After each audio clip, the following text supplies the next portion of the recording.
What's going on, everybody? Welcome back to another episode of the A10 Insider Podcast here on the Field of 68 Media Network. My name is Rob Doster. Fun stuff on the way today. I actually was able to go down to DC and sit with GW head coach Chris Caputo, and something of a full circle moment for me. We were at the bar that I worked at for 9 years as I was getting ready to try to find a way to make it full time in the basketball business and in the media business. So that was pretty cool. They are a big sponsor of GW Athletics.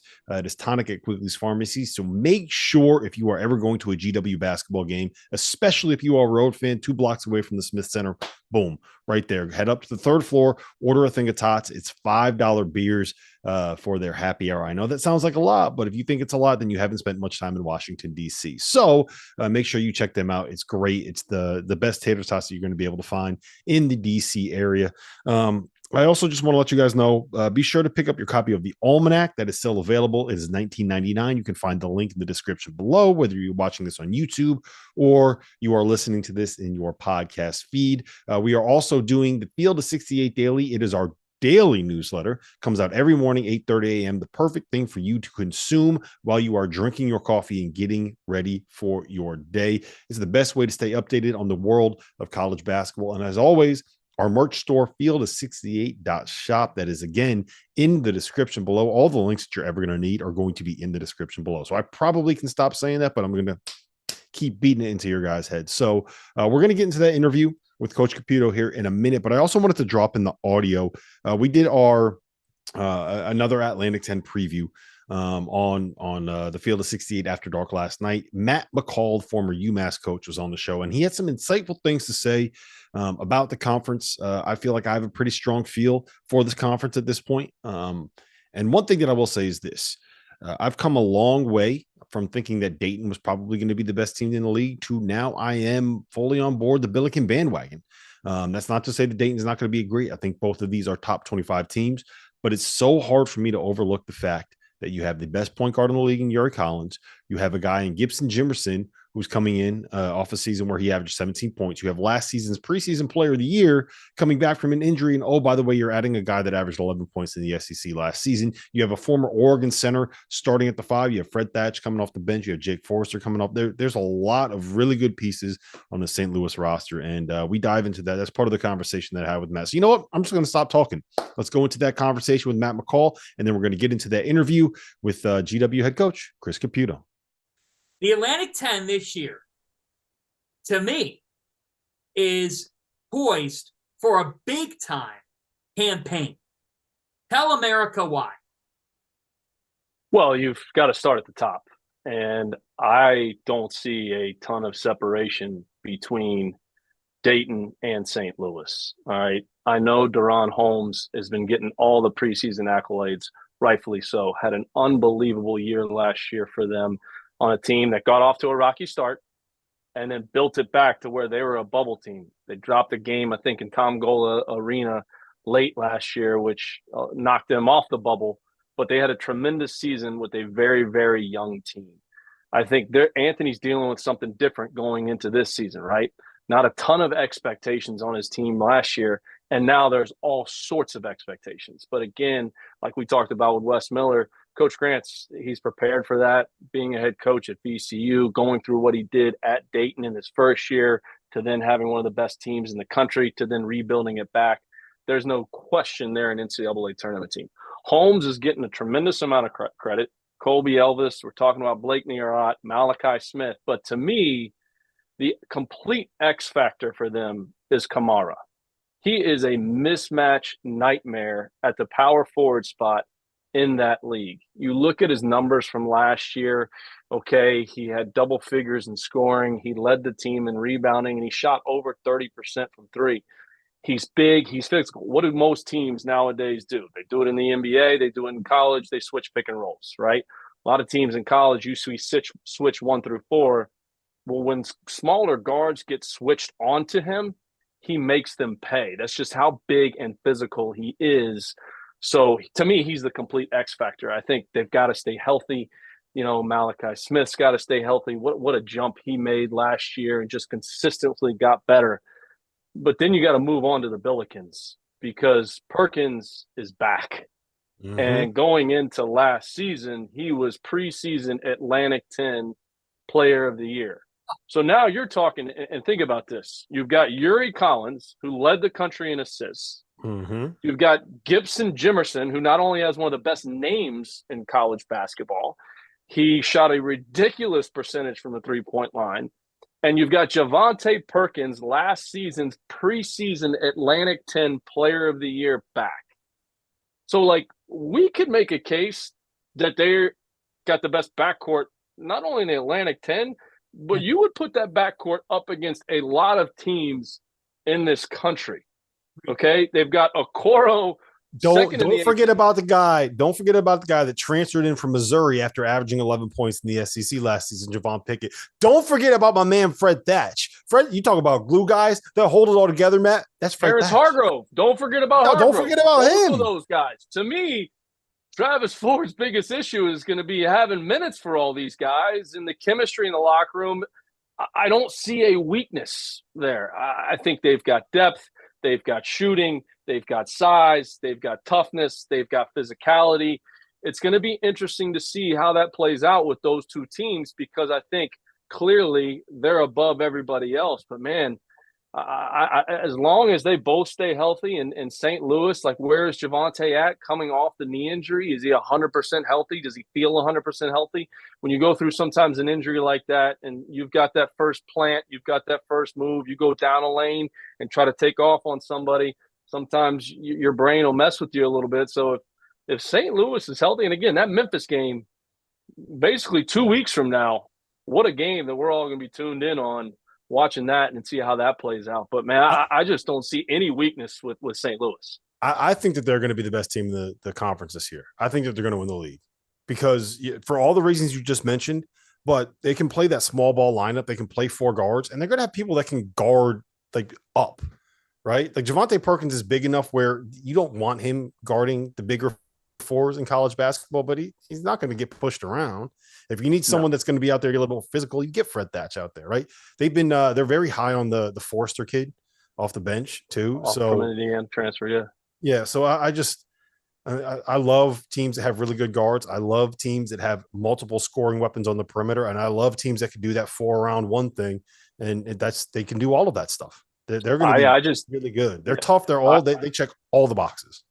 I just think Coach Ford's biggest issue is going to be, is everyone going to be accepting of their role? Because there's a lot of guys that want minutes, going to feel like they deserve minutes. I know that's being played out in practice right now, but he does have the depth.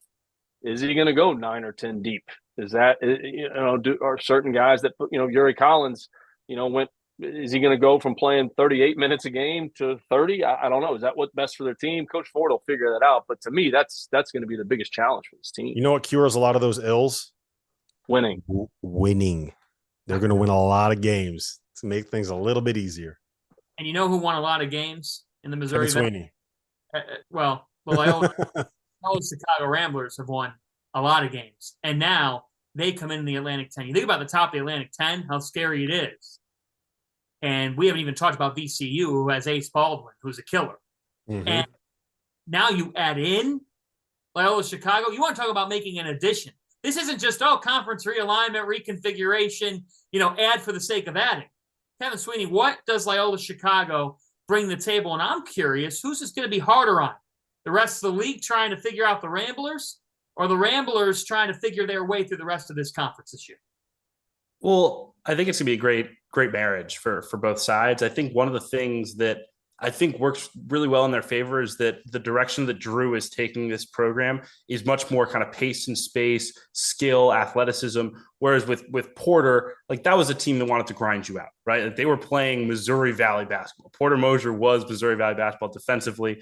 They're not the Loyola's not going to guard, but they're going to play, I think, a little bit more of a free-flowing style of game. They're not going to try to beat you 53-49 anymore. Like they're ready for that jump. And they're bigger and more athletic than they've been. Like I was at practice on Friday. They are more athletic and more talented than they've been when they went to Sweet 16s and Final Fours. It's going to take them time. It's crazy to think about that, by the way, because they lost the Uguat kid. They lost the I'm blanking on his name. Williamson. Yeah. They lost Williamson. Like they lost guys that are like Six rotation seniors. It is going to take them time because not everyone knows the terminology, left and right, and is locked in and like the culture and this and that. Like, it's going to take them a little bit of time to get to where the Loyola standard is. But the good thing for them this year is they have 2 senior guards in Braden Norris and Marquise Kennedy, who are really, really good. They have a senior center coming down in Bryce Golden, who's played in the Big East and started in the Big East. And then that gives time for some of these younger talents like Phil Alston, who's a D2 kid, who's really the most talented kid in the program. Jalen Quinn, who's a freshman, who's going to play a lot. St. Thomas, sophomore. So I think Loyola will be in very good shape. It might take them a little time, but they're going to be in the mix in that top 3 to 4 in that league, I think, by the end of the season. Matt, I want to ask you a question because I think that in addition to Dayton and St. Louis, I would say VCU, Davidson, Richmond, Mason, and Loyola all, in theory, are going to have teams that are good enough to make the NCAA tournament. One, do you think that that's a crazy statement that I just made? And two, how important now does it become, okay, we got to get our shit done in non-conference so that during league play, our records and our computer numbers and our power rankings on our net and all of that good stuff looks good enough so that there aren't just a ton of like those heavyweight losses, like the sub 300 losses on your resume. You can't lose those bad games in this league. I mean, every single year at league meetings, Bernadette McGlade, the A-10's commissioner, how's everybody building their schedules, right? And the coaches' whole things were always, well, we got to build a schedule based on the team that we had, and you can't lose bad games that are on your schedule. But I think you look at those top 2, and then I think you got anybody could be in that next tier, right? A team that nobody's talked about, which is crazy to me, and I know they lost everyone. They lost 99% of their scoring. And some of you guys may think I'm nuts and I'm going to say this, okay? But St. Bonaventure, in 2018, they won a game in the NCAA tournament with Mobley and Jalen Adams. And both those 2 guys averaged 20 points per game. The very next year, Kyle Lofton and Osun Suni were freshmen. They won 18 games and finished 4th in the Atlantic 10. So never, ever, ever count out Mark Schmidt. Me and you were talking. You want to know my favorite stat? Here's my favorite stat in college basketball. Sorry to cut you off. My favorite stat is that St. Bonaventure returns 4 points and 2 rebounds from last season. That's not average. Doesn't matter. Return a total of 4 points and 2 rebounds from last season. Doesn't matter. Roster. That's an incredible stat. It doesn't matter. It doesn't matter. In the middle of the night, if there's a snowstorm in Olean and you were out on the street, Mark Schmidt would kill you. Well, Rob, but me and you were talking about this before the show, right? Like, the Atlantic 10 is a basketball league. Yes. And there's so many different styles of play that you have to be prepared for night in and night out. You've got VCU that's pressing, that's athletic, they're long, they're going to trap, they're going to run around. You've got Dayton and Anthony's system and ball screens and different things like that. You got to travel up to Olean, New York, and as a head coach, you're petrified because you got 19,000 different sets. You got to try to remember that Mark Schmidt's running on the other side of the ball. You've got motion with Davidson. You've got Princeton with Richmond. It's crazy just the level of coaching in that league, but it is a basketball league, and it's going to be another great year for the league. And man, really, really excited to see how they do in the non-conference, especially those guys that are at the top there, because they both have very challenging schedules. You know what the Bonnies need to do to reach that next level? They can be a Final Four team, I think, if Woj just sets up an NIL collective. You could probably have a good time doing that. And no question. They'd be printing money in Olean. No question. We're dropping our merch. We got to start calling Underwood Daddy Brad. But I'm a big odd guy.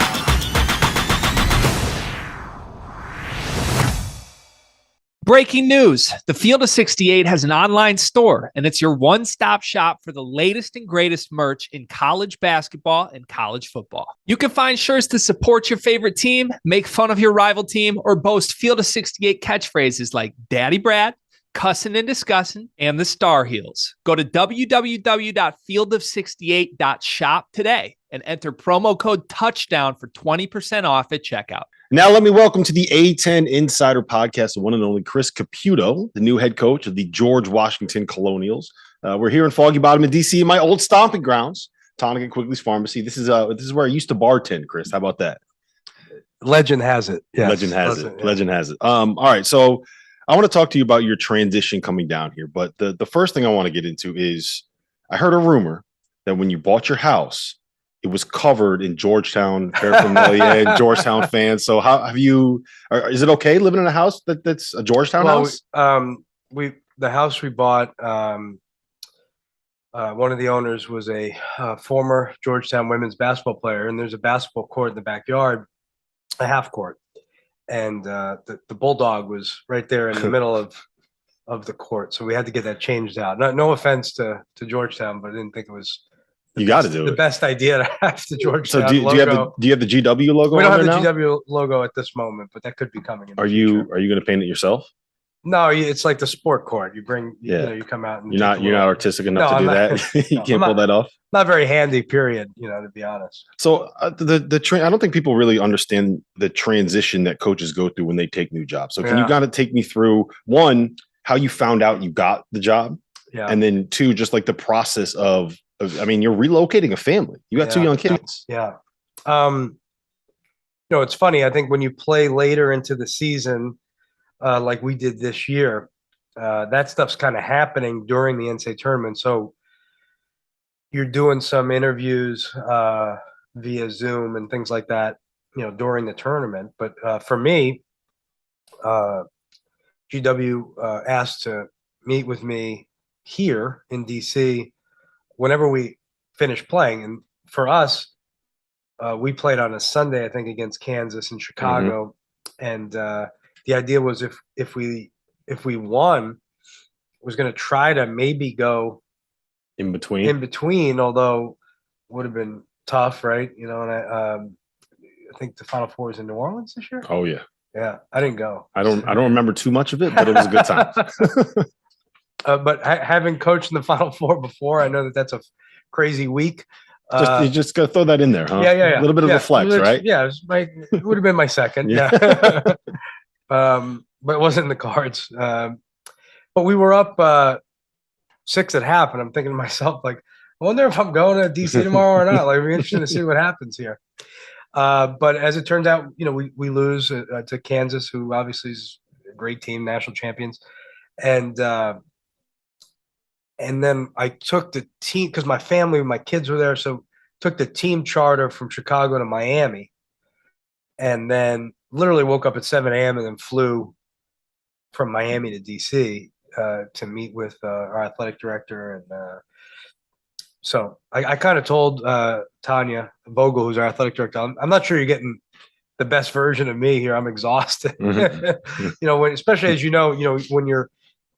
when you go from NCAA tournament where you're getting to that fourth game right before, the Final Four in the Elite Eight, the month has been pretty intense, and conference tournament. And what people don't understand is in that moment, you're not going into those games thinking like, okay, we're going to lose. You're going and thinking like, all right, we got to get this done, and we're going to the Final Four, and you're all the way in on the most intense part of the season, and then it just ends, right? And then it's just over.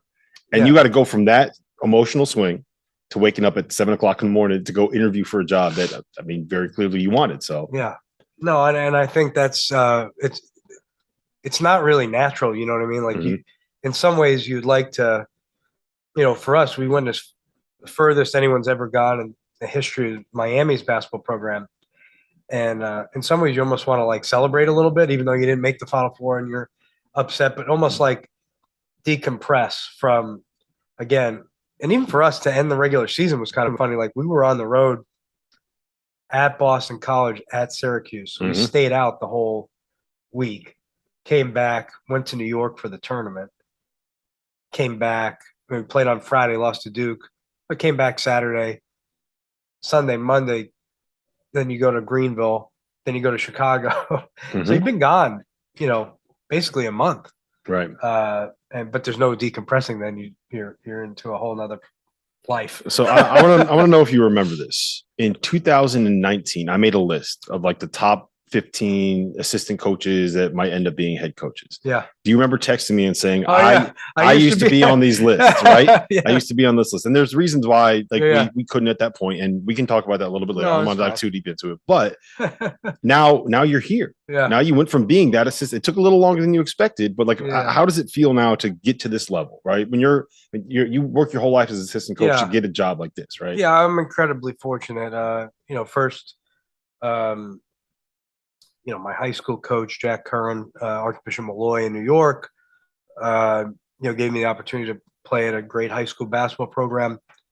And obviously that connection led me to playing college basketball for a coach, Rich Sutter, who coached at Malloy, and then Coach Larinaga played at Malloy. That was our connection there. So for me, that association has really done a lot for me personally. And then, there's a lot of people that get into this, and especially my background, I was Division III player as you were, damn proud of it too. Yeah. I mean, and those are great experiences, but to then, having coached in, the ACC for 11 years, been at George Mason for 9 years, 20 years as an assistant coach. I think you feel very, very fortunate to, been able to survive the business. Coach L always says that all the time, survival. For 20 years as an assistant at two great places, and had a number of different awesome experiences. But then to get a head coaching job, period, is really difficult.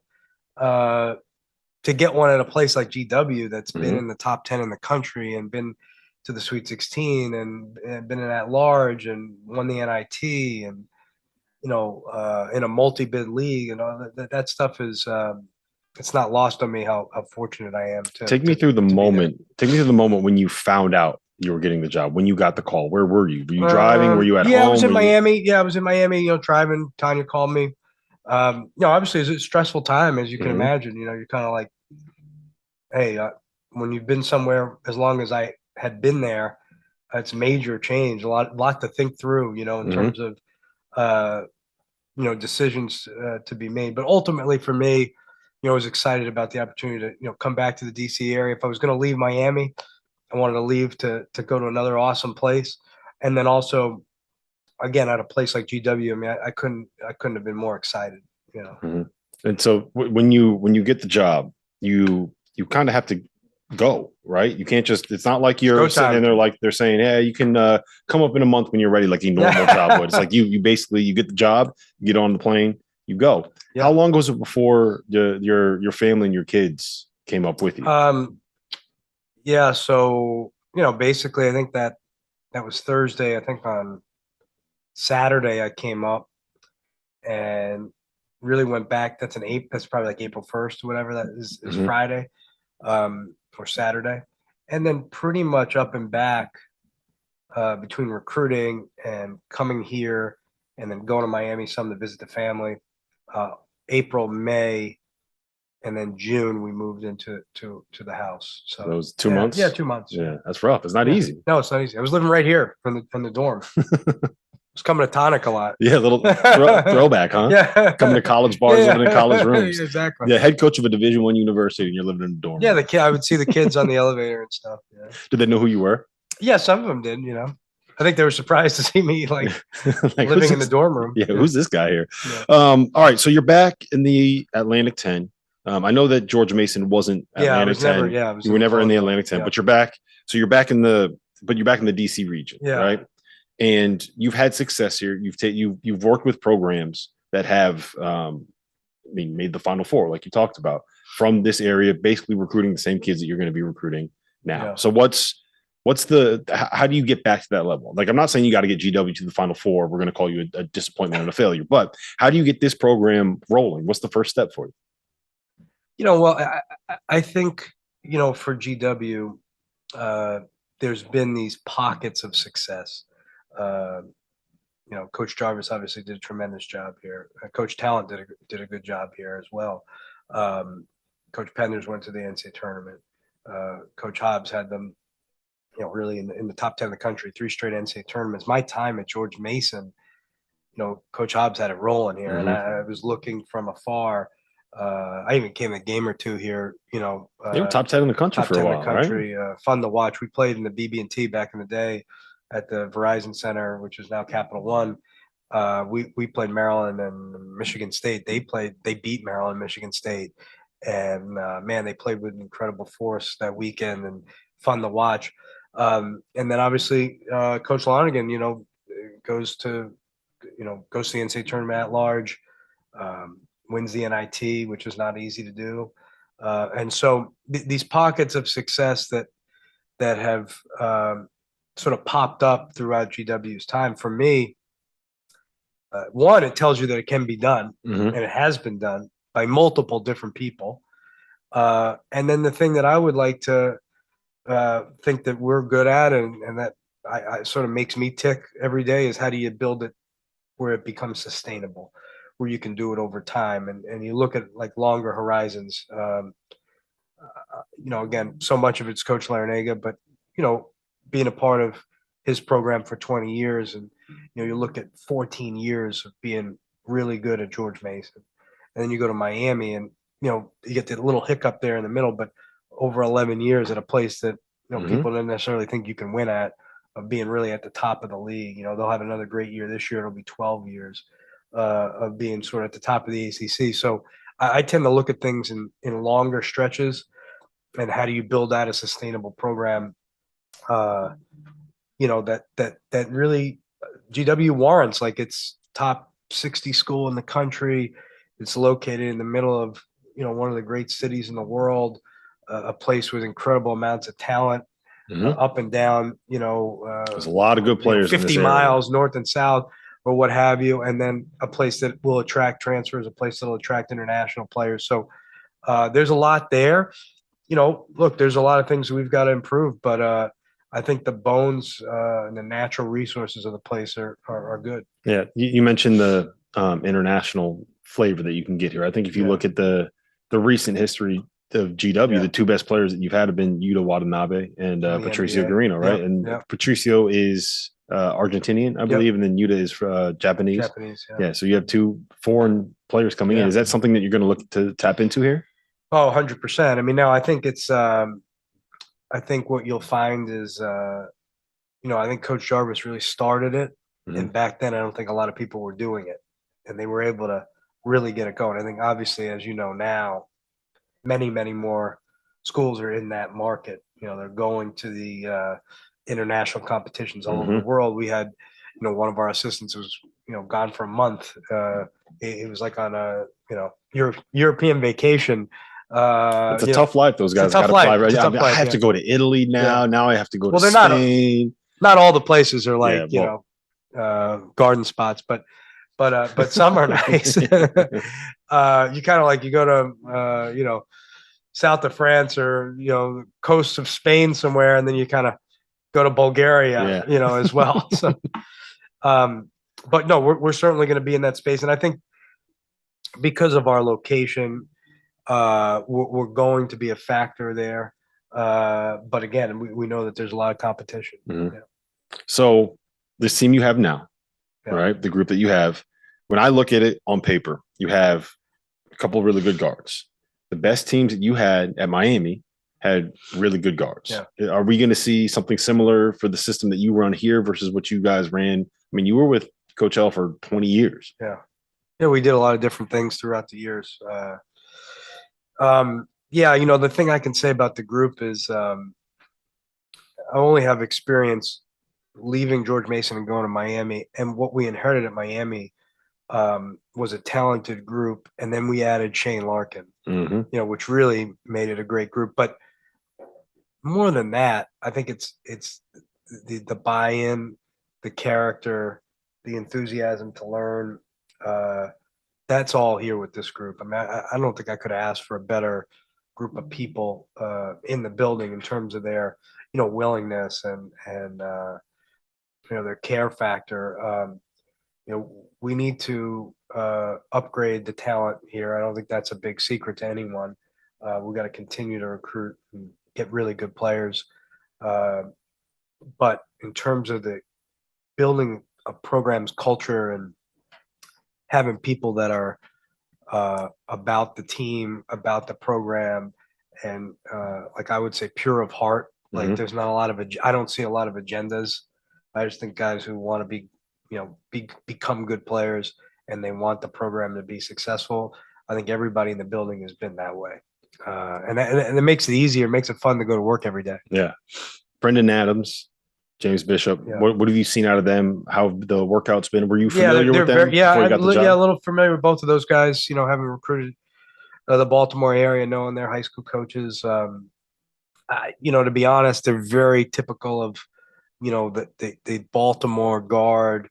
They're tough. They love the game. They work.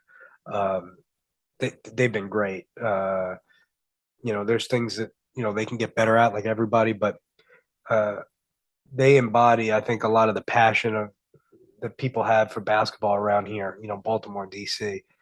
As you know, you don't want to kind of mix it up, right? It's the DMV, and Baltimore doesn't consider themselves part of that. It's another whole thing. So I don't want to say you got to be very careful about that. You got to make sure Baltimore guys are Baltimore, DC guys are DC. Correct.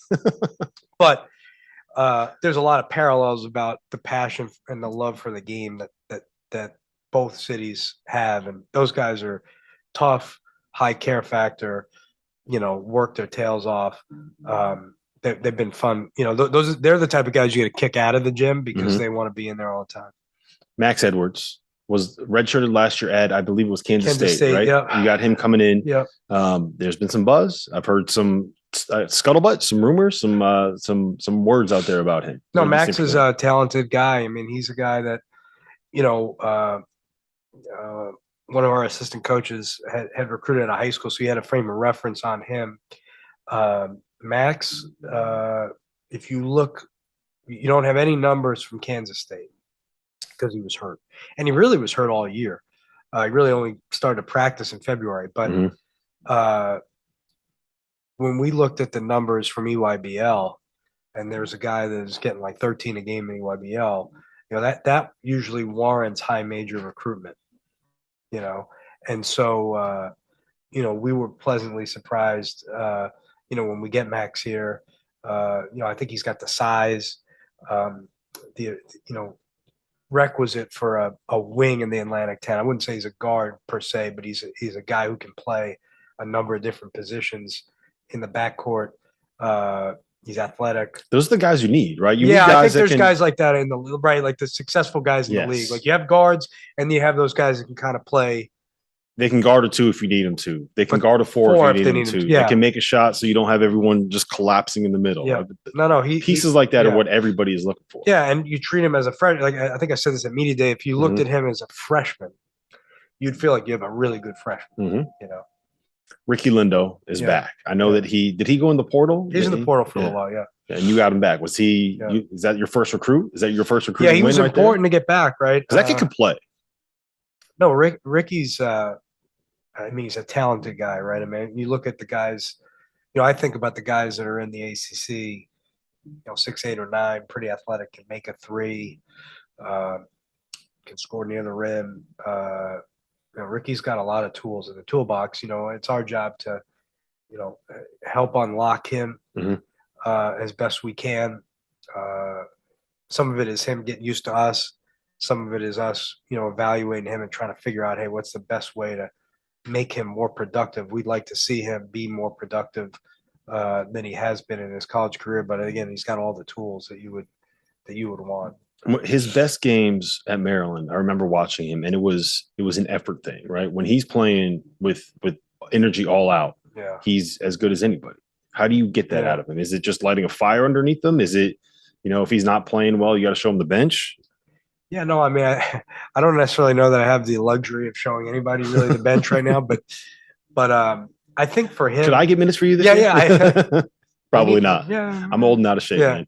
No, I think for him, it's it's like what we've done. I think throughout our time, you're trying to win hearts and minds a little bit. You try to get them to understand how they're being judged. You're trying to get them to understand, hey, some of the simple things like, hey, you're getting 8 a game. If we could just get 2 or 3 more easy baskets, the difference between a guy that gets 8 a game and a guy that gets 14 a game is tremendous in terms of opportunity going forward. 2 offensive rebounds, 2 layups, things like that. Yeah, having those conversations. Yeah. All right. So we've talked about your backcourt. Yeah. Talked about your big guy. Who's the one guy on this team? I don't know if you want to call him the X factor, the sleeper, whatever that cliche is you want to throw out there. Who I think the guy that it's he's just getting back from an injury, but Hunter Dean is the guy that I think might allow us to kind of play the way we want to play this year. I think he's a modern sort of 5-man. He can play on the perimeter and play make and be a transporter, as we like to say, but he's also a real athlete, so he can put pressure on the rim as a roller. He's got a good feel as a passer. He can score some in the post. He doesn't shoot it. I don't think he's not comfortable shooting. I think he can be a guy who can make a 3 going forward, but that's the one part of his game we try to work some on the summer.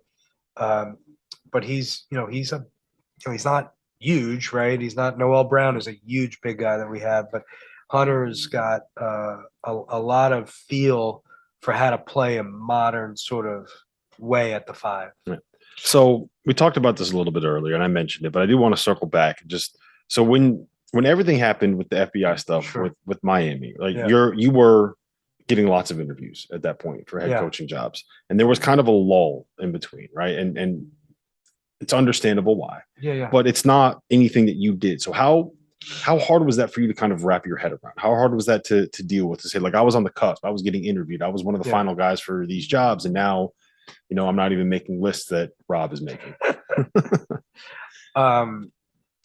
Yeah, for me, I think you could feel sorry for yourself, and it wasn't me. I felt sorry for Coach. Like, he had to go through, somebody who's really done everything the right way in his career, and having to go through that was really ridiculous and wrong. I think all the evidence shows that we were out of it before we even got in it, because it was complete BS. I think you'd be lying if you said you didn't think, like, man, can we get this thing back? It wasn't necessarily about me as much as we were so proud of where we had taken the program. We're coming off 3 NCAA tournaments in a row, 4 guys drafted in 3 years, 2 Sweet 16s and 5. We're going to have a really good team coming back the next year. And, it sort of gets blown up for no reason. And, while we were never in any risk because we knew we didn't do anything, and pretty much everybody realized that pretty quickly, the damage had been done. It's public perception. The damage had been done. So, you start thinking, like, man, are we going to run out of time to get this back to where it was? And that was the fear. And we thought we had it back 2 years ago, the COVID year, and we had the most injuries in the Power 5. We beat Purdue. How many times did you have to suit up and practice that year? I mean, it was. I think you had 6 guys and two were walk-ons that were healthy by the end of the season, right? But we made a nice little run in the ACC tournament, and our spirit was there. And I remember, you kind of saw, hey, if we can keep this going forward, this could be a good catapult into a really good year. And that's exactly what happened. And so, you're hoping that you don't run out of time. But you realize that, like, hey, you could run out of time. And last year's group, it couldn't have been more fun to coach. I mean, Charlie Moore, Isaiah Wong, Cam McGusty, Sam Wardenberg, Jordan Miller, Anthony Walker, Bensley Joseph, Wooga Poplar, Dengak, Rodney Miller. Those guys were just you want to talk about no agendas, everybody for the team. Really fun for a coach to go through a year like that, where it makes you enjoy this. We enjoy it all the time, but you really enjoy it with a group like that. Well, I have a bone to pick with Isaiah Wong, because he's a Jersey guy, and what you do when you're from the Northeast is if you go and get an egg and cheese sandwich, whatever it's on, whether it's a bagel, croissant, sourdough toast, like, you put ketchup on your bacon, egg, and cheese sandwiches, whatever it's on. That's just what you do. Yeah. I defended him, and that has turned into me putting ketchup on bagels. And now I hear about this all that. It's not what I do. So Isaiah Wong, great player. I just can't do it. I defended you, and now I'm getting thrown under the bus as the guy that puts ketchup on bagels. Ketchup on a bagel. Oh my God. All right. So a couple more things for you. I want to start with this. I want your best story from the run to the Final Four with George Mason. Yeah. You're the best one. Something you haven't told, something kind of out of like how, what's the thing that stands out to you the most? I guess. I mean, there's so many good ones. I mean, you want a funny one or you want like all the above, whatever you got. Give me something good. I mean, the one that I find really funny is, back in 2006, there weren't a lot of hotels in Indianapolis, downtown, right? Right. They got all that Marriott Village there now with a bunch of different Marriott, but back then there was not. I don't think the downtown was really built up the way it is now in certain spots. So when you're in the NABC, like around this time, you've got to like fill out your stuff for the convention, and they give you a list of hotels. Now at this time, I'm like only 3 or 4 years in the NABC, and so you don't really get exactly your first choice, right? So they might ask you to rank the 6 hotels or whatever. Right. So I get the Jameson Inn at the airport. So the Jameson Inn. The Jameson Inn. Okay. Yeah. Jameson Inn. So we make the Final Four, and Dan Steinberg from the Washington Post is our beat writer. Dan was a beat writer at that time. Who's still at the Washington Post, but he's too big time to be anybody's beat writer now. He's just so Dan flies with us to Indy. We're on the bus, and we're going to downtown to the Crown Plaza, which was our hotel. Yeah. It was just, I guess, at that time seemed like it was the nice a better choice. But as we're driving sort of at the airport, I see the Jameson Inn. Right. And I said, hey, Dan, the best part about making the Final Four is I don't have to stay at the Jameson Inn. And of course, now, this is a month-long media thing, so he's got nothing else to write. So he writes this little nugget in the Post, like, oh, yeah, Chris Caputo said this. So a couple of weeks after the Final Four, I get like a letter from Jameson Inn stationery. Now, the NABC was supposed to kind of take care of that hotel for us. Like, hey, if you made it, we handle this, we correct, And so when I see it, I'm like, oh, what, did they send me a bill? Like, I thought they were supposed to take care of this. And instead, it's like a letter from the CEO of Jameson Inn. And it's like, hey, Mr. Caputo, I just want to reference Dan Steinberg's piece in the Washington Post this date where you said something about the Jameson Inn, and I said we really pride ourselves on hospitality, and hey, here's 2 free nights at the Jameson Inn. We'd love for you to just try it. Did you go? Did you use them? No, because they're like at truck stops. I mean, like, it wasn't like.